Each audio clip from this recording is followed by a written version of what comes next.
하나님이 이 모든 말씀으로 말씀하여 이르시되 나는 너를 애굽 땅 종되었던 집에서 인도하여 낸 내 하나님 여호와니라. 너는 나 외에는 다른 신들을 내게 두지 말라. 너를 위하여 새기는 상을 만지지 말고 또 위로 하늘에 있는 것이나 아래로 땅에 있는 것이나 땅 아래 물속에 있는 것의 어떤 형상도 만들지 말며 그것들에게 절하지 말며 그것들을 섬기지 말라. 나 내 하나님 여호와는 질투하는 하나님인즉 나를 미워하는 자의 죄를 갚되 아버지로부터 아들에게로 3,4대까지 이르게 하거니와 나를 사랑하고 내 계명을 지키는 자에게는 1,000대까지 은혜를 베푸느니라.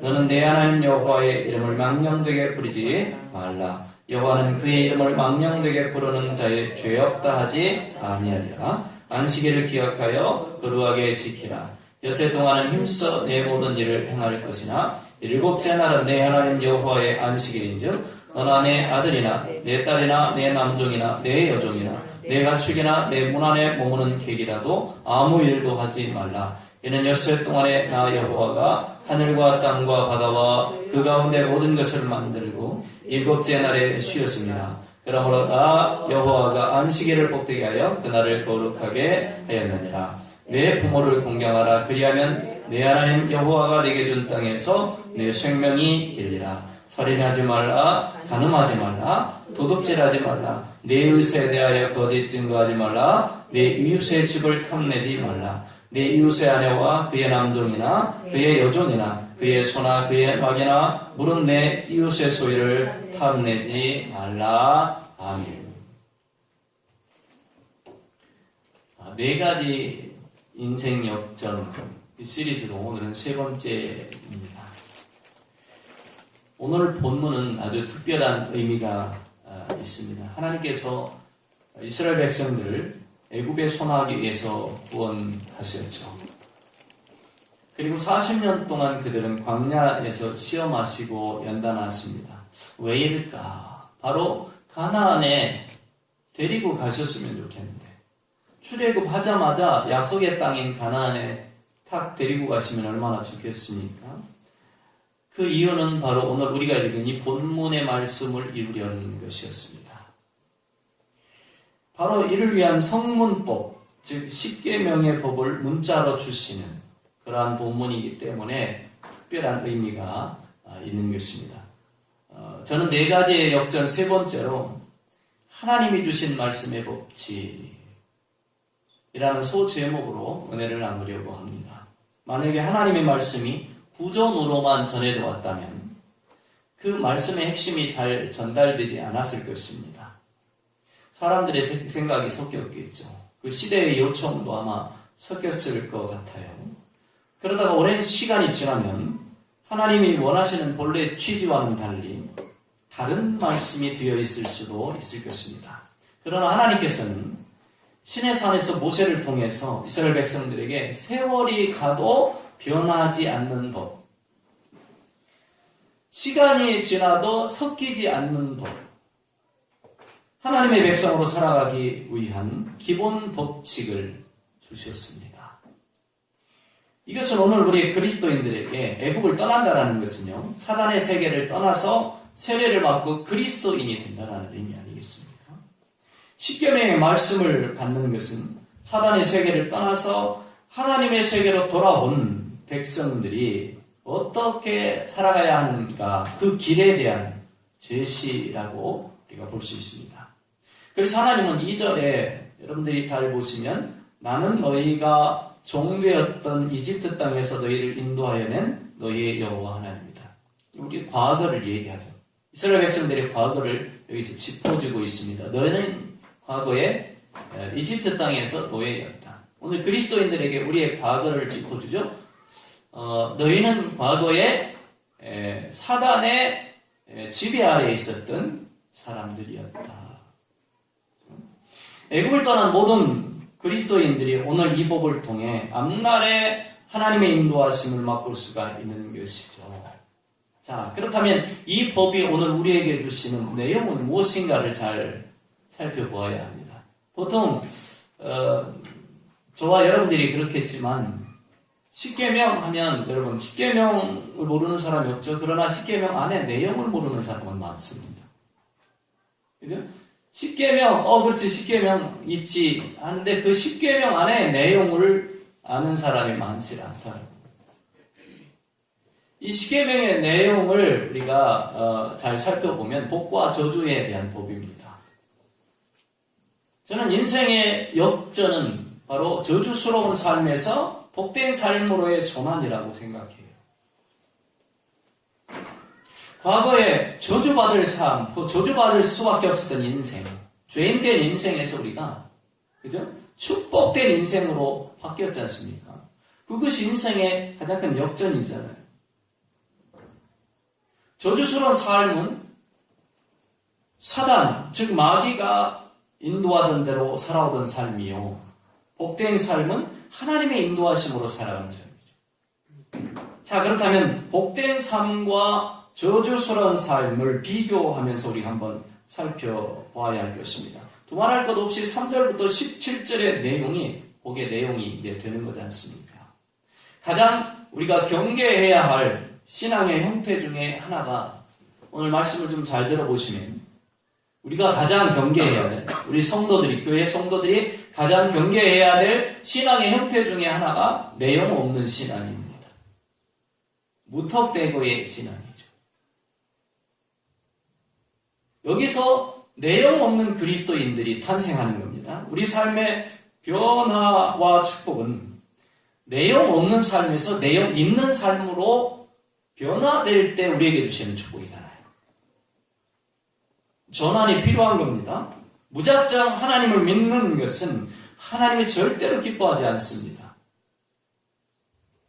어떻게 하나님을 믿느냐가 중요한 것이죠. 여러분, 말씀이 왜 필요합니까? 말씀이 우리 신앙의 내용이라면 오늘날 그리스도인들이 참된 신앙인으로서의 삶을 살아가시려면 말씀을 그 신앙의 그릇에 담아야 하는 것입니다. 자, 그렇다면 오늘 말씀 속으로 한번 들어가 보도록 합시다. 20장 3절에 보면 너희는 나 외에는 다른 신을 두지 말라. 첫 번째 계명을 우리가 같이 한번 읽어볼까요? 시작. 20장 3절입니다. 시작. 너는 나 외에는 다른 신들을 내게 두지 말라. 그 다음에 4절입니다. 앞부분만 한번 읽어봅시다. 시작. 너희는 우상을 만들지 말라. 위로 하늘에 있는 것들이나 날아다니는 거 얘기하는 거예요. 아래로 땅에 기어다니거나 걸어다니거나 하는 모든 형상들. 땅 아래로 물속에, 바닷속에 있는, 강 속에 있는, 그죠? 모든 물고기의 형상을 만들지 말라는 거죠. 그 다음에 5절에 보면 어떤 우상에게도 예배하거나 섬기지 말라고 되어 있습니다. 그 다음에 우리 또 본문을 보면 7절 함부로 한번 읽어볼까요? 시작. 나 여호와 너의 하나님의 이름을 함부로 망령되게 함부로 부르지 말라, 이런 뜻 아니겠습니까? 그 다음에 8절 시작. 안식일을 기억하여 거룩한 날로 지켜라. 그 다음에 12절이죠. 시작. 너희 아버지와 어머니를 공경하라. 이게 너희 아버지와 어머니를 잘 섬겨라, 이 뜻입니다. 그 다음에 13절 읽어볼까요? 살인하지 마라. 사람을 죽이지 마라. 14절 간음하지 마라. 15절 도둑질하지 마라. 16절 이웃에 대하여 거짓 증언을 하지 마라. 그 다음에 17절 네 이웃의 집을 탐내지 마라. 이렇게 십계명의 내용을 우리가 한번 살펴봤는데 십계명쯤은 여러분 우리 머릿속에 담아두는 것이 좋겠어요. 왜냐하면 우리가 그리스도인으로서 삶의 근간을 이루는 법 아니겠습니까? 가장 큰 법이니까. 오늘 집에 가셔서 여러분 가정의 자녀들과 부부가 함께 오늘 이 십계명을 같이 읽어보시기 바랍니다. 그리고 머릿속에 한번 담아 놓으시기 바랍니다. 자, 오늘 하나님은 그리스도인들에게 이러한 법을 주시면서 법을 지키는 사람과 법을 지키지 않는 사람에 대한 하나님의 평가와 상벌에 대해서 말씀을 주십니다. 상을 주시고 어떤 사람에게 벌을 주신다는 거예요. 이게 무슨 내용? 어떤 사람에게 복을 주시고 어떤 사람에게 저주를 주신다는 거예요. 우리가 한번 살펴보도록 합시다. 먼저 상은 무엇인가? 상은 은혜를 베푸시겠다라는 내용이에요. 은혜를 베푸시겠다. 좀 더 쉽게 말씀드리면 한결같은 사랑을 베풀겠다라는 뜻입니다. 한결같은 사랑을 베풀겠다. 어떤 사랑입니까? 하나님과의 관계에서 관계가 더욱 돈독해진 그런 사랑을 말씀해 주고 있습니다. 여러분, 하나님과의 관계가 돈독한 사람들은 살맛이 납니다. 안 그렇습니까? 얼굴이 사랑받는 얼굴로 정말 행복해 보입니다. 사랑받고 있는 사람은 기분이 좋잖아요. 살맛 나잖아요. 행복하잖아요. 그러니까 이 하나님과의 관계 속에서 하나님이 주시는, 그러니까 이 말씀 생활 잘하는 사람들에게 하나님이 주시는 복이 뭡니까? 한결같은 사랑, 하나님과의 대면, 하나님의 임재를 느끼고 하나님 사랑 안에서 살맛 나는 인생을 주시겠다라는 것이잖아요. 그것이 우리가 잘 보면, 자, 어떤 사랑을 베푸는가? 하나님과의 관계에서 먼저 1계명과 4계명이 하나님과의 관계에서 돈독한 관계가 된다. 그 다음에 5계명은 무슨 관계에서요? 가정에서. 알겠죠? 부모와 자녀 간에 가정에서 돈독한 관계를 이루겠다. 그 다음에 6계명부터 10계명은 어디에서? 이웃과의 관계에서 한결같은 사랑을 베풀겠다. 이것을 오늘 신약에서 우리가 보면 요한 3서 1장 1절에 보면 내 영혼이 잘된 것 같이 범사가 잘되고 강건하기를 강구하노라 하는 이 복이 바로 이 말씀입니다. 요약이 되는 것이죠. 우리는 복의 범위를 오직 내 것으로, 내가 받는 복으로 알고 있지만 그렇지 않아요? 나를 떠나서 내 가정이 받는 복이 있습니다. 그리고 대사회적인, 나로 인해서 내 가정이 복을 받을 뿐만 아니라 나로 인해서 사회가 복을 받는다. 이것이 아브라함에게 주신 축복 아니겠습니까? 창세기 12장 2절에 보면 내가 너로 큰 민족을 이루고 내게 복을 주어 내 이름을 창대하게 하리니 너는 복이 될지라. 아브라함의 이름이 창대케 되면 누구에게 복입니까? 창대케 되어지는 사회가 복입니다. 나라가 복이는 거예요. 민족이 복입니다. 그러니까 우리가 생각하는 복의 범위를 개인을 넘어서 가정을. 여러분 한번 생각해 보세요. 부모가 기도하시고 말씀 생활 잘 하시는 가정은요, 영락 없습니다. 자녀가 복을 받게 되겠습니다. 그 다음에 말씀 생활 잘 하시는 부모가 있는 교회가 복을 받죠. 그 다음에 그 주변의 이웃들이 복을 받게 돼요. 그 복의 영향력이에요? 복이 흘러가는 거예요? 복이 넘쳐가는 것입니다.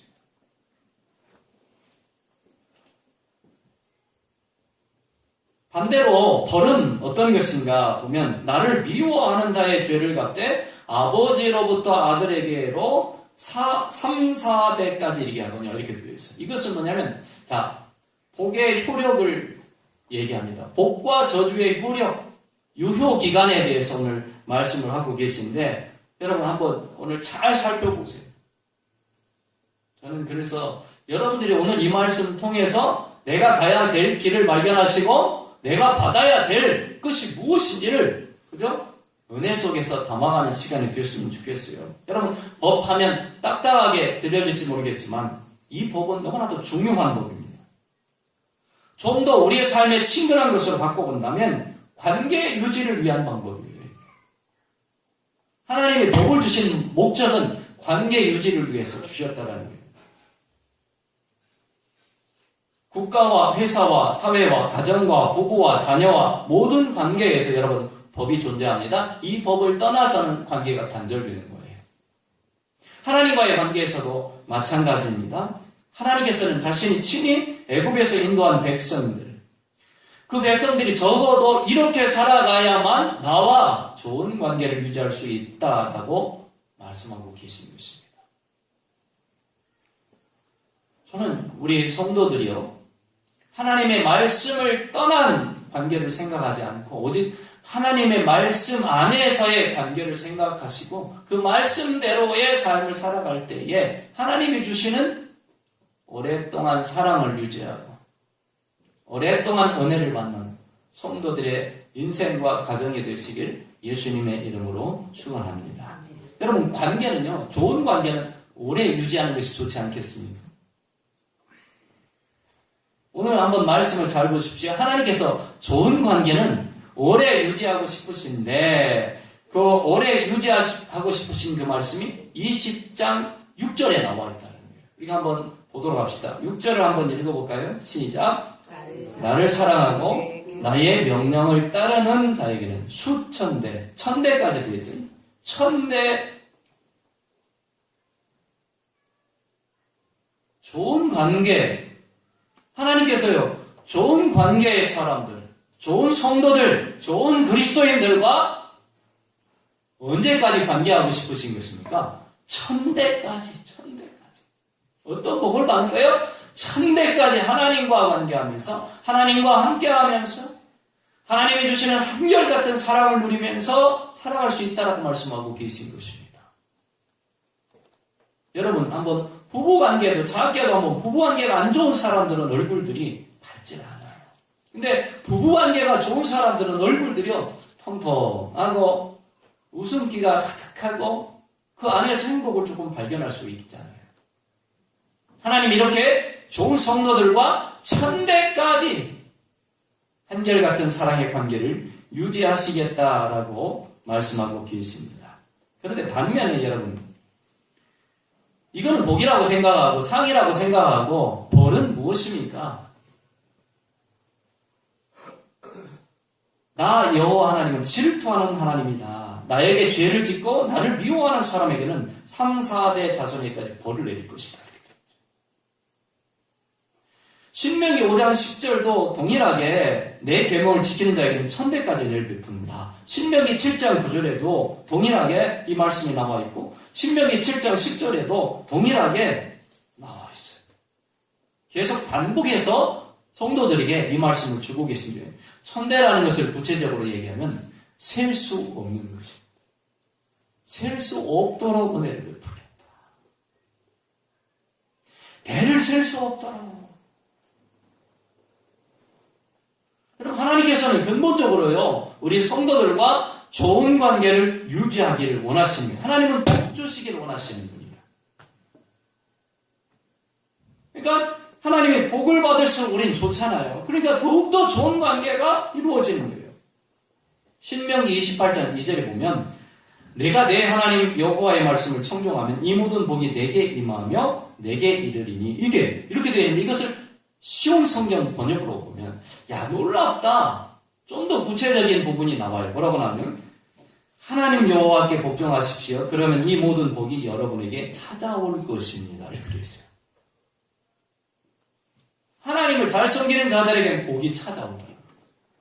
하나님이 주시는 복이 가정을 찾아가고 뭐예요? 그 개인을 찾아간다라고 되어 있는 거예요. 성도 여러분, 하나님이 주시는 복이 여러분 개인과 가정을 찾아오시는 그런 성도님들 되시길 예수님의 이름으로 축원합니다. 복의 유효기간은 천대 셀 수 없을 정도로. 근데 여러분, 저주의 유효기간은 3, 4대라고 성경은 이렇게 말합니다. 왜 3, 4대일까? 이런 생각을 하면 복은 천대까지 주시면서 왜 저주는 3, 4대밖에 주지 않으시는가? 성경을 잘 여러분이 살펴보면 노아의 방주 시대나 롯의 소돔성, 고모라성 여러분 아시잖아요. 한 대에 하나님이 저주면 끝나요. 박살나졌습니다. 끝나지 않습니까? 나라도 끝나고 민족도 끝나고 가정도 파탄이 되어지고 다 불타 없어집니다. 물로 온 세상을 덮어버리십니다. 불로 모든 성을 태워버리십니다. 이스라엘 백성들이 열왕기 시대에 보시면 아시겠지만 큰 대국을 보내서 나라를 망하게 만들지 않습니까? 한 대 하나님의 저주는 끝납니다. 3, 4대는 이제 남지도 않아. 1000대 저주는 할 필요도 없는 거예요. 하나님의 저주는 3, 4대는 끝나는 거예요. 복은 받을수록 좋지만 저주는요, 한 번이면 끝나는 거예요. 그렇다면 우리가 어떻게 복을 받는 1000대까지 복을 이어갈 수 있는 가정을 삼고 그죠? 우리 성도들의 그런 삶이 될 수 있을까? 인생의 역전이 언제 일어나는가? 오늘 출애굽기 20장 6절을 잘 살펴보시면 눈을 크게 뜨고 보셔야 하나님의 복이, 인생의 역전이 여기서 일어난다는 것을 우리가 알게 되어져요. 6절 같이 한번 읽어볼까요? 시작! 나를 사랑하고 내 계명을 지키는 자에게는 천대까지 복을 주시겠고 나를 미워하는 자의 죄를 갚되 아버지로부터 아들에게로 3, 4대까지 이르게 하거니와.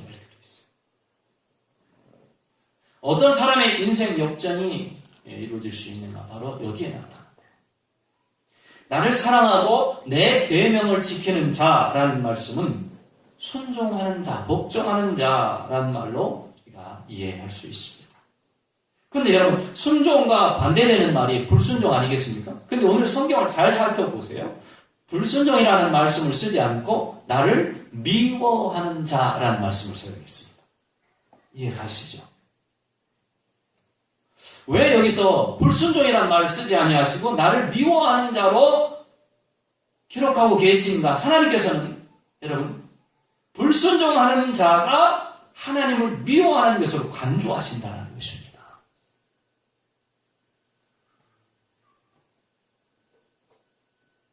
그러니까 우리가 생각하는 단순한 불순종이 아니에요. 이거 어겼다 이런 게 아니에요. 하나님은 그것을 어떻게 보시냐면 하나님 당신을 미워하는 것으로 보신다는 거예요.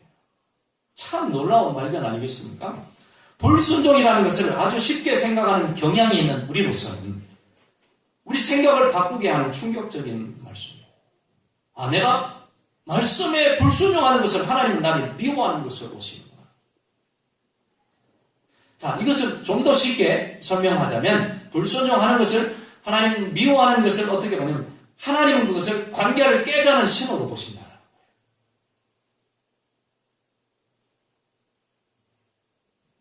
성도들이 하나님 말씀을 불순종하는 것을 하나님과의 관계를 깨자는 것으로 보신다는 거예요. 그래서 미워하는 것으로 보신다는 거예요. 우리가 연인들, 부부는 그런 경우가 많지 않습니다만 연인들끼리 잘 사귀다가 우리 헤어져 이런 적 있잖아요. 이런 사람들 많잖아요. 우리 헤어져 사랑한다고 할 때는 언제고 이제는 그 사랑이 미움으로 바뀌어져서 헤어지자고 하는 사람들 있지 않습니까? 그것처럼 하나님께서 하나님이 주신 법을 지키지 않는 것에 대해서 우리 헤어져요 하나님 이렇게 보신다는 거예요. 이 부분에 있어서 여러분 저는 인생 역전은 두 가지로 이루어진다고 생각합니다. 우리가 생각하는 지금까지의 인생 역전을 한 방향으로만 보았어요. 그러나 인생 역전은 두 방향에 있다는 것을 우리는 알아야 합니다. 여러분 첫 번째는요. 잘 나가다가 뚝 떨어지는 것도 인생 역전입니다.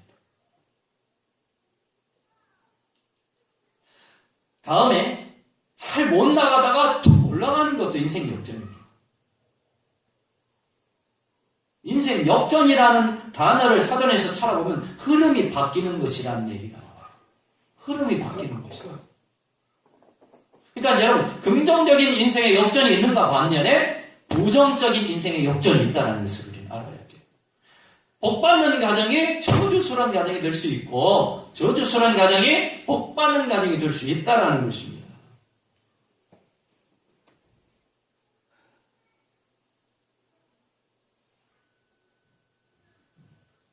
그렇다면 우리가 좋은 역전, 인생의 역전을 이루고 싶다면 어떤 결정을 해야 하는가라는 거예요. 하나님이 미워하신다라고 하시는 불순종인가 아니면 하나님이 천대까지 주시겠다고 하는 그죠? 그런 순종의 결정일까? 하나님이 복과 저주를 신명기에 보면 우리 앞에 놓아 두셨다라고 합니다. 그 결정과 선택은 누가 하는 겁니까? 우리가 하는 거잖아요. 하나님의 복은 그래서 그리스도인들에게 예수 믿고 난 다음에 출애굽한 다음에 예수 믿고 난 다음에 예수 믿는다라고 죽을 때까지 처음부터 복을 받는 게 아니지 않습니까? 믿고 난 이후에 하나님의 말씀이 우리한테 딱 주어질 때 그 말씀을 어떻게 받아들이고 선택하고 또 사용하는가에 따라서 복과 저주가 나뉘는데 우리는 어떤 결정을 해야 하는가? 이것이 구약의 말씀이에요. 이것이. 자, 너희들이 하나님 말씀에 순종하면 천대까지 복을 받을 그런 복된 삶이 될 것이고, 하나님 말씀을 불순종하면 그것이 나를 미워하고 관계를 깨자는 것이니까 3, 4대 저주가 가면 끝이다. 근데 한번 여러분 고민을 해보시기 바랍니다. 우리가 하나님이 주신 이 10개의 복을 정말 다 완벽하게 퍼펙트하게 지켜 살 수 있는가가 문제입니다. 그런 측면에서 볼 때 신약이 우리에게 중요한 부분을 차지한다라는 것입니다. 여기서 우리가 복음으로의 접근이 필요한 것입니다. 복음이 뭡니까? 좋은 소리예요. 복된 소리예요. 우리가 율법을 다 지켜 행하면 우리에게 구원이 있다.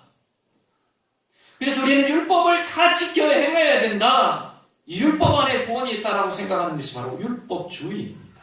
율법주의.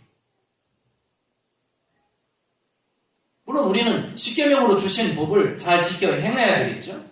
그러나 여러분, 로마서 3장 10절에 보면은 기록된 바 의인은 없나니 하나도 없으며, 이게 뭔지 아세요? 구원은 노력으로 되지 않는다라는 것을 말씀하고 있는 거예요. 여러분의 노력으로 자력 구원이 이루어질 수 없다라는 거예요. 내가 노력을 해도 죄인인 인간은 하나님의 법을 100% 순종하지 못한다는 것을 하나님도 알고 계시다라는 것입니다. 그래서 여러분, 노력해서 신앙이 된다라면요, 근성이 노력하는 사람이 있어요. 그런 사람들이 신앙생활을 잘합니다.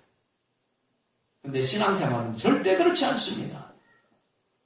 신앙은 노력으로 되지 않습니다.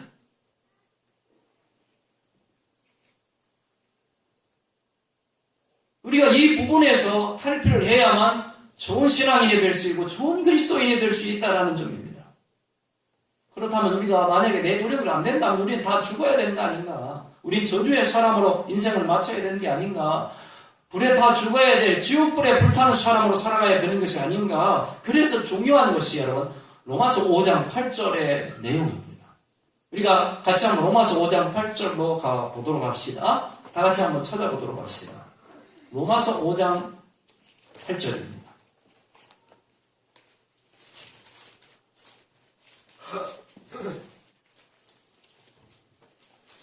우리가 좀 크게 읽어봅시다. 시작. 우리가 아직 죄인 되었을 때 그리스도께서 우리를 위하여 죽으심으로 하나님께서 우리에 대한 자기 사랑을 확정하셨느니라. 이 말씀입니다. 가장 중요한 것이 예수 그리스도께서 십자가 위에서 죽으신 사건, 아까 율법을 순종하면 영원한 사랑을 주신다라고 했지 않습니까? 그러나 인간이 율법을 100% 순종하기가 어렵단 말이에요. 그럼 영원한 사랑 건너가는 것이 아닌가, 우리에게서 떠나가는 것이 아닌가라고 생각할 수 있겠잖아요. 그런데 오늘 로마서의 말씀은 이렇게 합니다.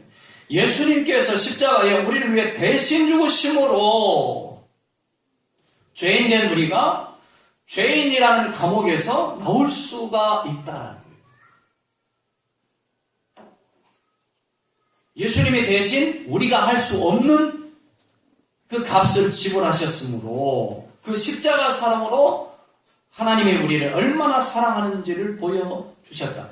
여러분, 천대까지 하나님의 사랑을, 그죠? 주시겠다라고 했잖아요. 근데 인간은 할 수 없는 거예요. 인간의 노력으로 100% 순종할 수가 없는 거예요. 그래서 이제는 하나님께서 주시는 천대까지의 축복은 예수 그리스도 안에서 영원히 성취된 내용이라는 것을 우리가 알아야 합니다. 그래서 여러분, 이것이 요한복음 3장 16절로 연결이 되는 거예요. 여러분 한번 요한복음 3장 16절로 가보시기 바랍니다.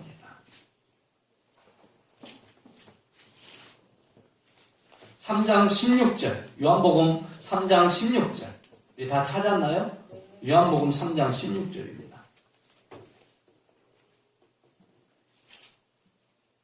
다 같이 읽어봅시다. 시작. 하나님이 세상을 이처럼 사랑하사 독생자를 주셨으니 이는 그를 믿는 자마다 멸망하지 않고 영생으로. 아까 천대라는 것이 헤아릴 수 없는 이라는 뜻을 가지고 있었다고 했습니다. 헤아릴 수 없는 복을 주시겠다. 대대로. 그게 영원한 의미 아니겠습니까? 우리 노력으로 율법을 완벽하게 순종하서 하나님이 주신 구원의 은혜를 맛볼 수 없으니까 하나님께서 우리에게 주신 대안이 뭐냐면 예수 그리스도. 하나님의 세상을 이처럼 사랑하사 우리를 사랑하심으로 우리가 죄인이므로